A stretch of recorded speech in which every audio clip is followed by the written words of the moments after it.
Greetings. Oh, that was loud.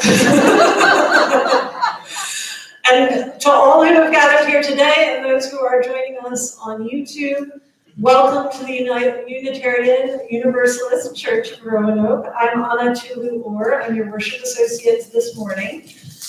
Joining us in the pulpit today is Heidi Parton, who is a dear member of our congregation. Just a note, you guys probably saw that there are fans available in the lobby. I invite you all to use them liberally. They have our words of welcome printed on them, and they also have our 7 principles, and they're supposed to have our proposed 8th principle, but there was a typo. So lest there be confusion, our proposed 8th principle is journeying towards spiritual wholeness by working to build a diverse, multicultural, beloved community by our actions that accountably dismantle racism and other oppressions in ourselves and in our institutions. Yay! Thank you. Yeah. Ours is a living tradition and a covenantal tradition, and it is good to be able to gather in person once again. A decision that was made by the board and its delegated committee, and they weighed the available information and the needs of all. We thank everyone for participating in covenant of how we agree to be together for this time. Understanding that not everyone is able to get vaccinated, whether due to health reasons or the availability, as is the case with most of our children. And recognizing also that while some of us are joyfully ready to get back to life as normal, others of us are still feeling anxious and vulnerable about being together in large gatherings. So until our board decides otherwise when gathering for worship, we will continue to honor all needs by remaining masked, maintaining physical distance, and using the bathroom one person at a time. And I was laughing with Reverend LaFleur last week because it's hard to start the service without going into the whole Zoom spiel that we've been used to, but part of it actually still applies. We do ask that you remain muted until the end of the service. So we will not be singing together, we will not be saying our prayers together en masse, but I know that you are singing and praying loudly and raucously and joyfully in your hearts. So thank you for respecting that. Again, thank you for upholding this covenant with us so we can create a space that can feel safe and welcoming for any and all who wish to gather with us here. Erica?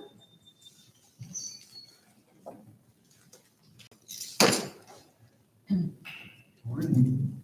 Good morning. Just a few announcements.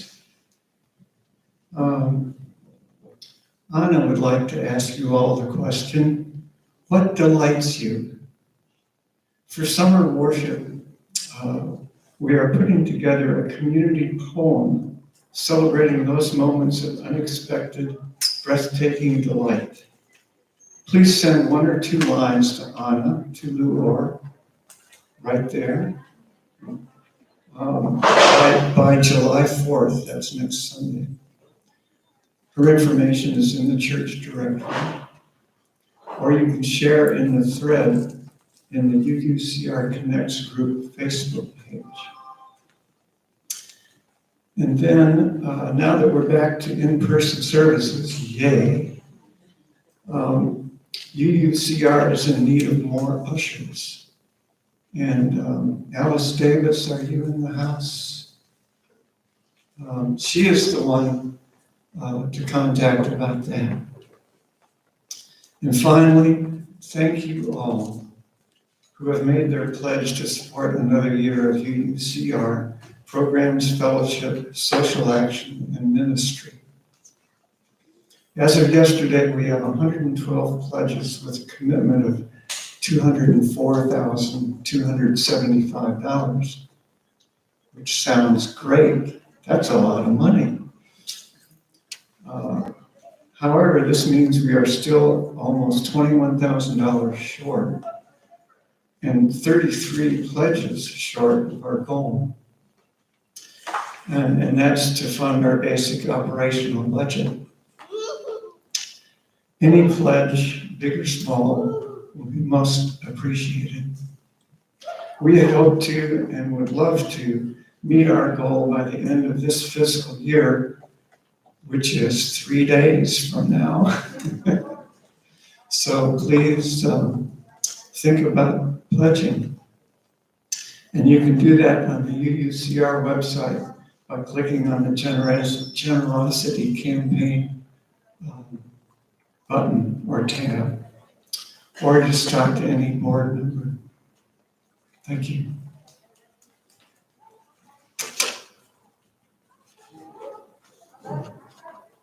As we do at the beginning of every service, we ring in 7 principles of Unitarian Universalism.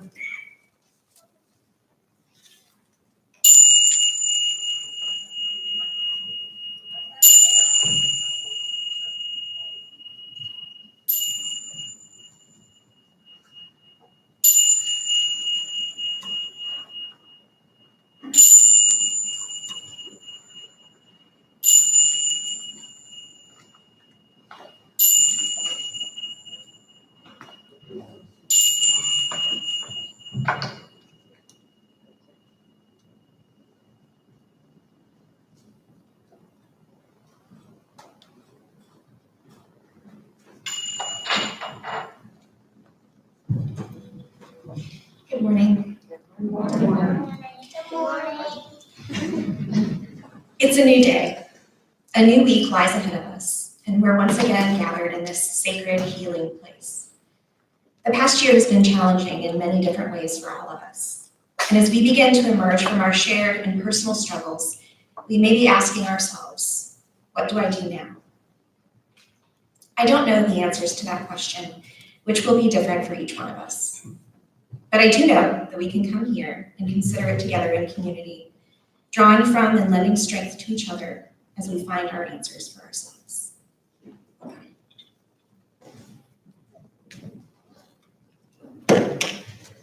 Please join me in speaking our words of welcome. Oh, I'm sorry. Please silently follow along with our words of welcome. Bear with us, guys. This is a big transition. Whoever you are, whomever you love, however you express your identity.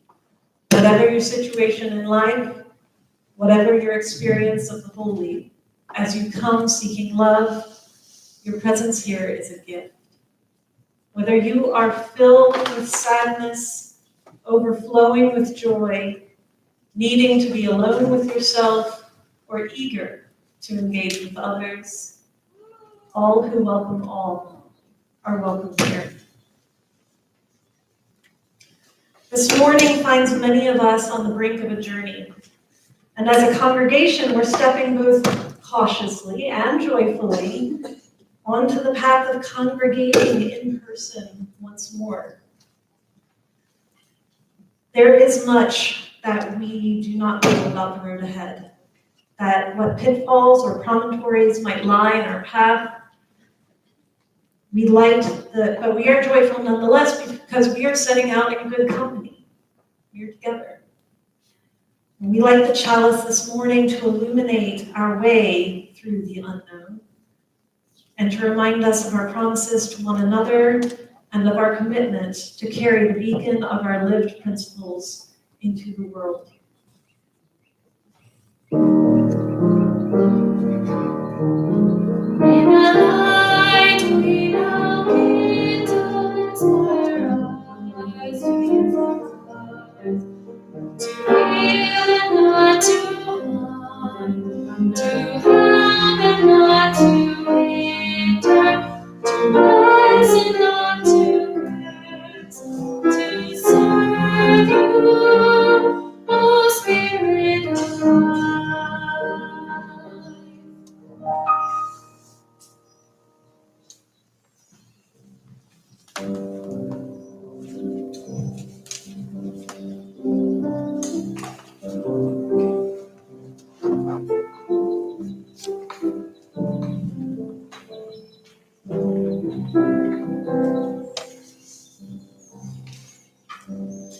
Good morning. I'm Bonnie Evans, and I am Lifespan Faith Development Coordinator. And I plan and I organize the children and youth programs and events with Jesse. Today's moment with our children is a tale about a boy who, out of desperation and obligation to his family, did something new, unusual, and possibly dangerous. The tale is called Jack and the Beanstalk, and it's retold by Ronnie Randall. This is the book I'm reading the tale from.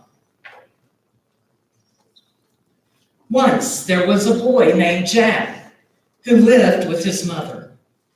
They were very poor and had to sell their cow to get money for food. As he was taking the cow to market, Jack met an old man. "You won't get much money for such an old cow," he told Jack, "but I can give you something better than money for her: magic beans." He held out his hand and showed Jack 5 speckled beans. "Magic beans," thought Jack. "They sound exciting."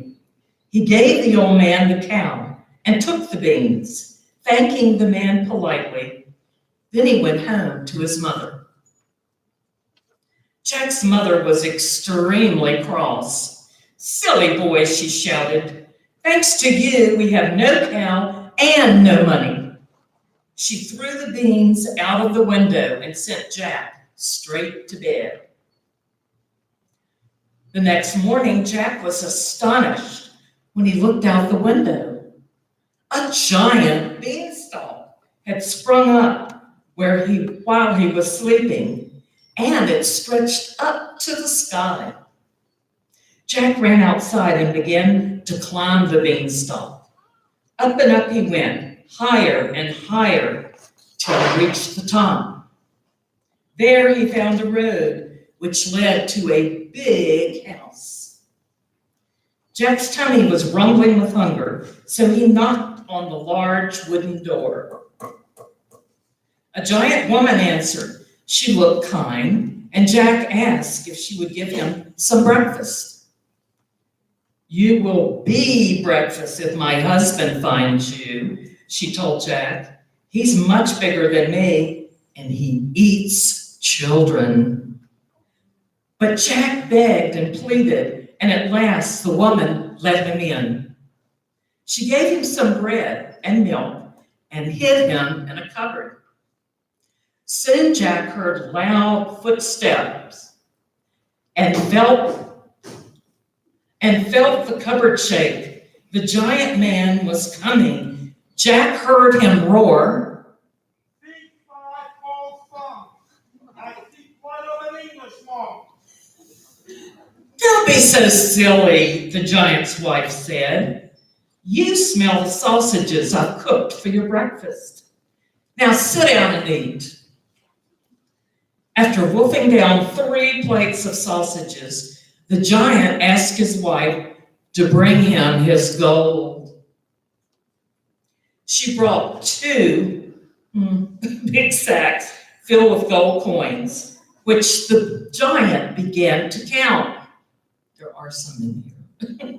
But he was sleepy after his big breakfast and soon began to snore.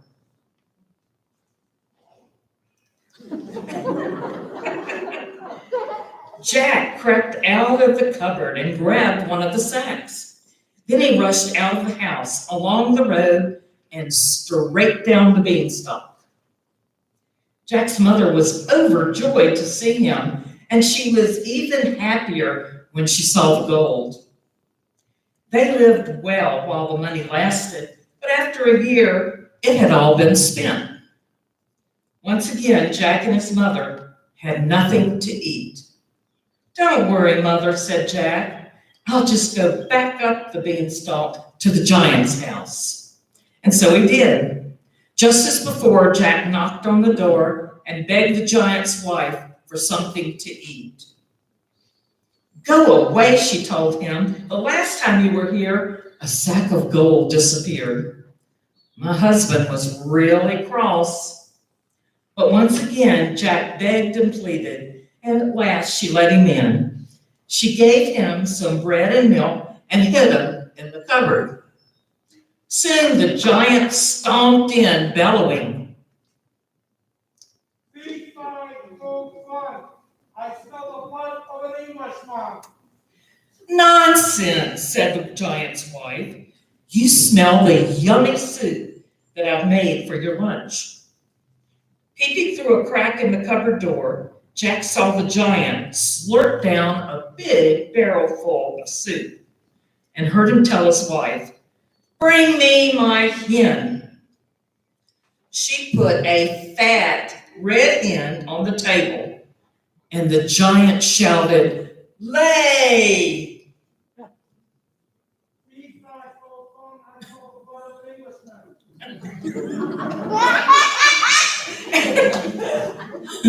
Jack waited until the giant was asleep.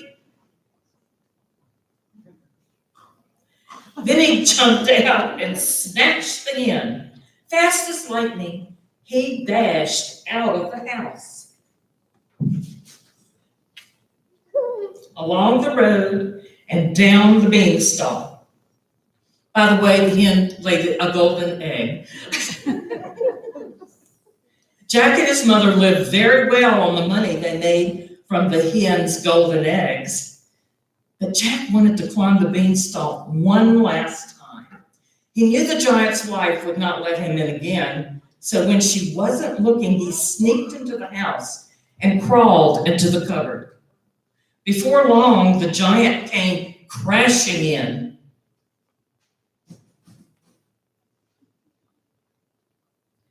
Big five, gold fun. I smell the blood of an Englishman. He thundered. "Oh, you smell the steaks I've cooked for your dinner," his wife said. And she put a platter of thick, juicy steaks in front of him. After gobbling up the steaks, the giant took out a golden harp and said, "Sing." The harp played a gentle lullaby, and soon the giant was fast asleep. Jack sprang out, took the harp, and began to run. But the harp cried, "Master, master!" And the giant woke up. With a roar, he leapt up and ran after Jack. Holding the harp tightly, Jack ran for his life. As he scrambled down the beanstalk, he yelled, "Mother, mother, bring the axe," or in this case, the scissors. He yelled at his mother. Jack took the scissors and started to chop down the beanstalk. Okay. And like the giant.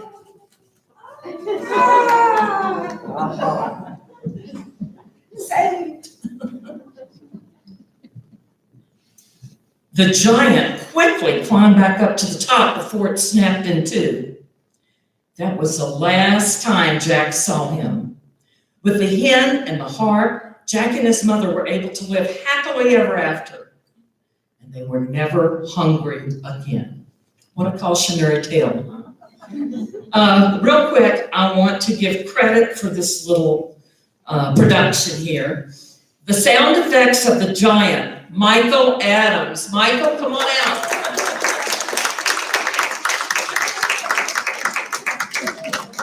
The set design, Chris Yates and yours truly. Yes.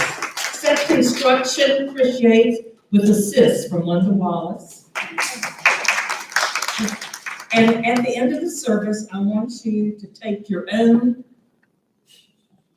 gold coins filled with chocolate to reward yourself for listening to our tale in person today and being in this heat. Thank you.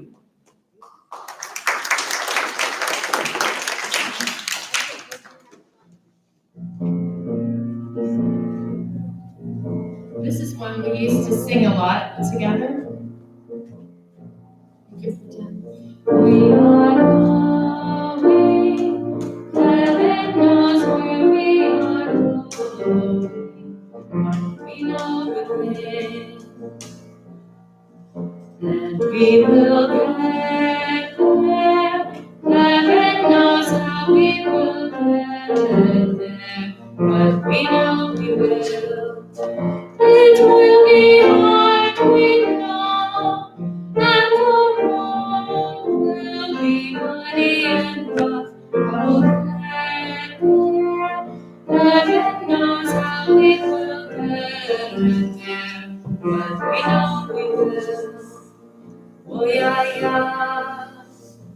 yeah, yeah. Oh yeah, yeah. Oh yeah, yeah. We are going. Heaven knows where we are going, but we know and we will get there. Heaven knows how we will get there, but we know we will. Oh yeah, yeah. Oh yeah, yeah. Oh yeah, yeah. Oh yeah, yeah. Oh yeah, yeah, yeah, yeah. Oh yeah, yeah, yeah. Oh yeah, yeah, yeah.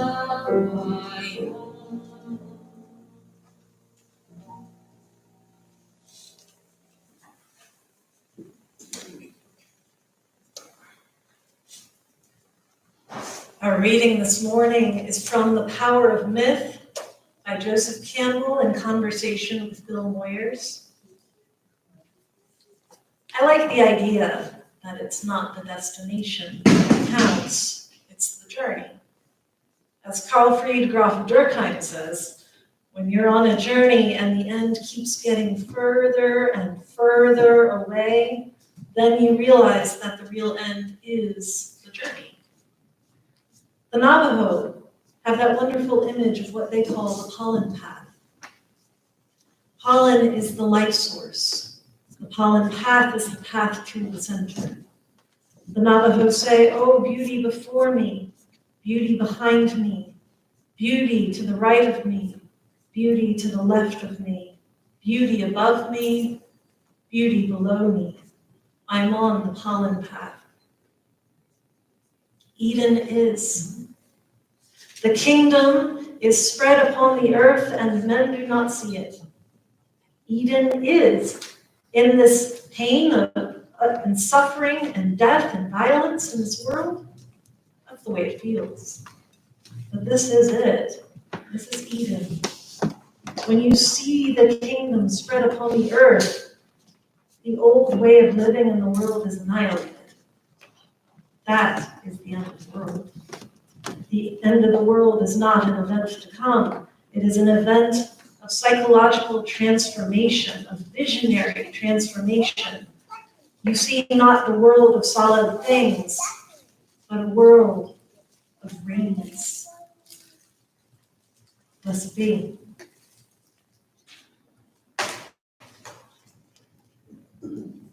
Each of us comes to church for different reasons. Something we want, something we need out of this experience. I hope each of you will be able to take what you need today. And if you have the ability to give, I hope you'll do that too, and generously. Thank you. The ushers will now walk around to take up the collection.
single event can awaken within us a stranger totally unknown to us. To live is to be slowly born. Antoine de Saint-Exupéry. Antoine de Saint-Exupéry is best known as the creator behind the French children's classic, The Little Prince. Not everyone knows that he was also an aviator. In The Wind, the Sand, and the Stars, he catalogs the dangers and excitement of flying across oceans and continents in the early 20th century, when aviation was still a very young industry. Piloting was a rugged, solitary, and often fatal occupation in those days. Pilots would fly by night with no air traffic control, GPS, or signal lights to guide them. Reading the map of the stars and the textures of the world below as a guide. If a part malfunctioned, or they ran out of fuel, or they became lost or disoriented, they could disappear forever. Perhaps more than most, de Saint-Exupéry knew the course of a life could shift through the smallest decisions, the smallest chances seized or ignored.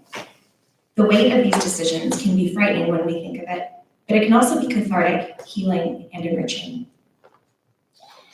The ancient Romans had a term, fenta, that was an epithet or descriptive name for Fauna, their goddess of the countryside and woodlands, who held and bestowed the power of prophecy. The word fenta, seemingly paradoxically, means both seeress and fool. A seer is very literally one who sees, one who delves deeply into noticing, and in a metaphysical sense, even into things that are perhaps inexplicable or irrational, but nonetheless real. To me, it makes perfect sense to connect seers and fools. No one seeks knowledge they already possess, and the first step in seeing, in noticing, is humility. Acknowledging that we don't know, that we are fools. The next step is faith that knowledge will be the reward of our efforts. The third step is a blind tumble into the unknown with our physical and psychological tools in our fists.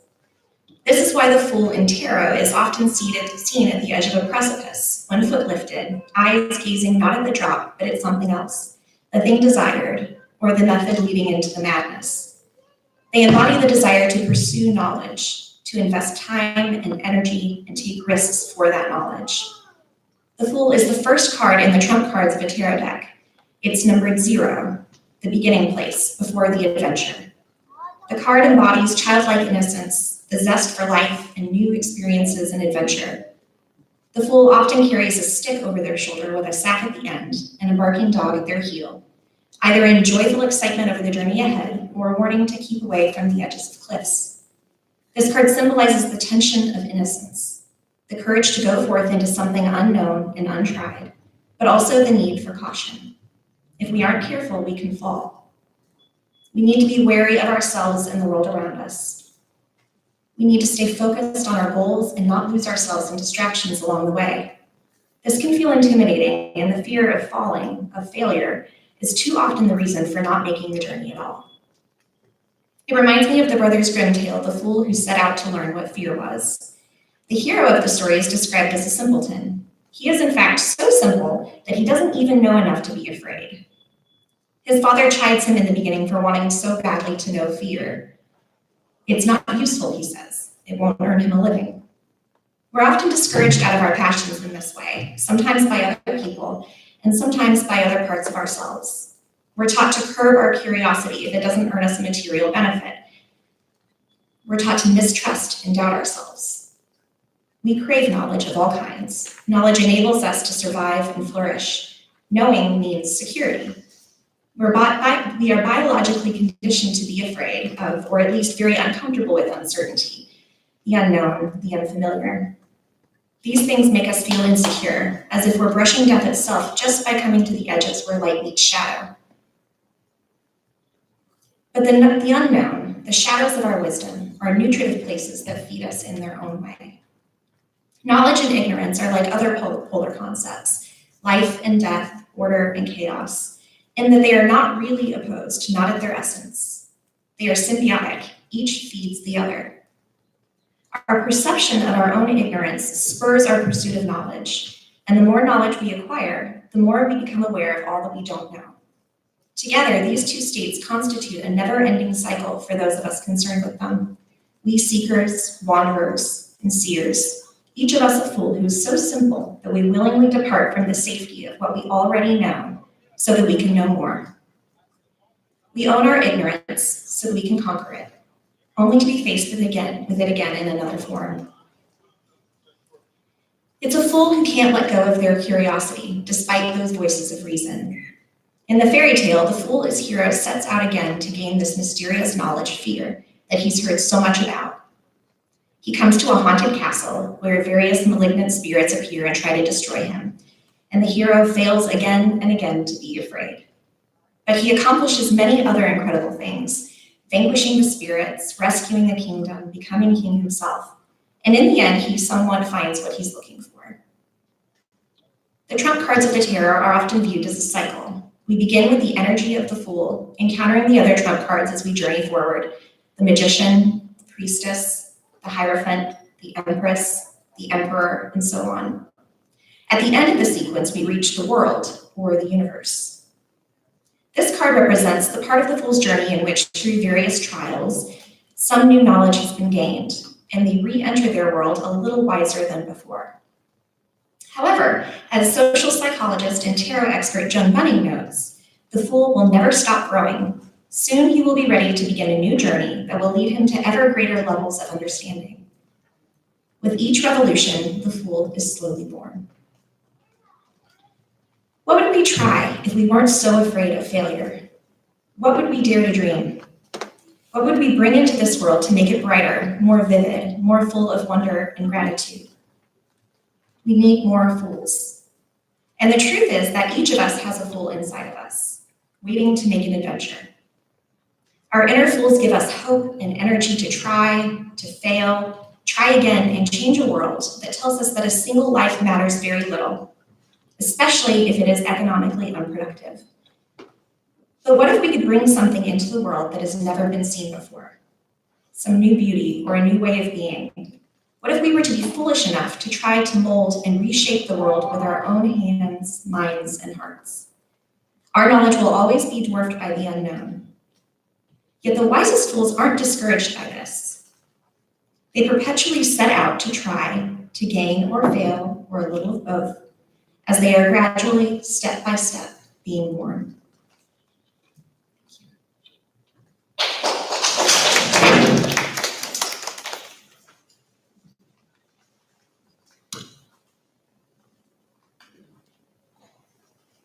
Is there a member of the caring committee who is? Okay. This is the time in our service where we would normally share our joys and sorrows together. And I do not believe that we have any to share. We would normally all come forward and light a candle. So as we are doing communal things right now, I am going to light on behalf of all those present who have joys and sorrows in their hearts. We hold space for you now.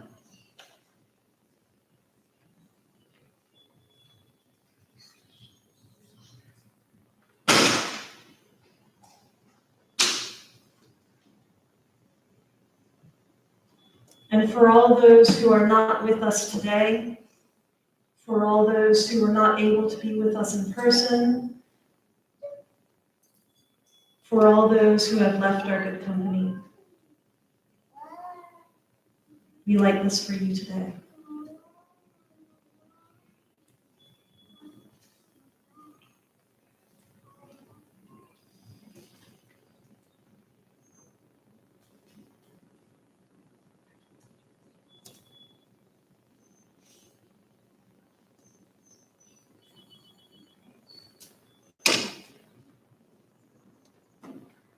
So our closing music is Where My Free Spirit Onward Leads. And I'll just sing it by myself, if that's okay with y'all.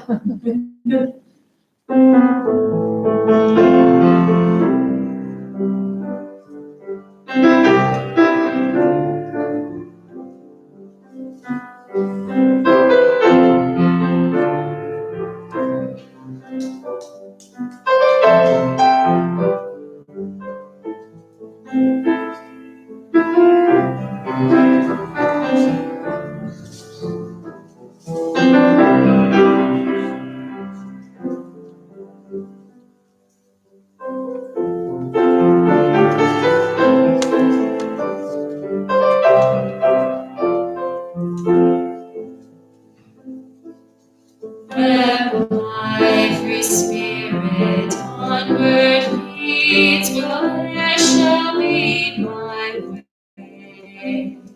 By my almighty movement, I journey night and day. My age and time-worn cloak I wear, as once I wore my youth. I celebrate life's mystery, I celebrate death's truth. The ever-spinning universe, well, there shall be my home. I sing and spin within it, as though this life I roam. Eternity is hard to get, and harder still is this. A human life, when truly seen, is briefer than a kiss.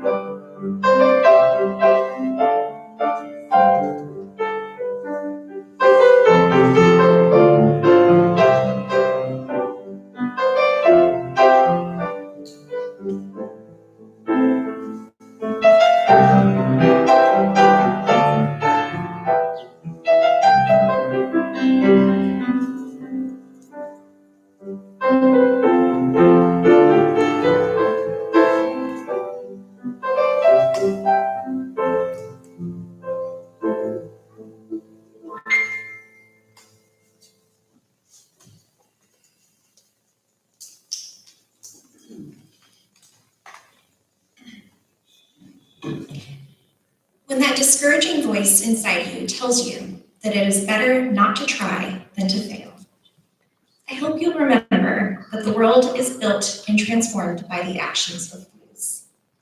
Fools who hunger for knowledge, for possibilities, for passions to be fully expressed and lived. When you leave this place, passing through those doors, a new week waits with new opportunities and decisions. May the decisions you make be full of foolish hope and courage.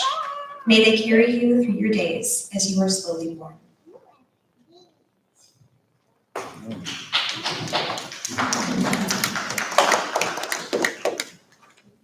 Don't forget to pick up your gold coin. As everyone, please make sure to grab a gold coin on the way out, and we invite you to please gather outside of the building. And thank you for being here today.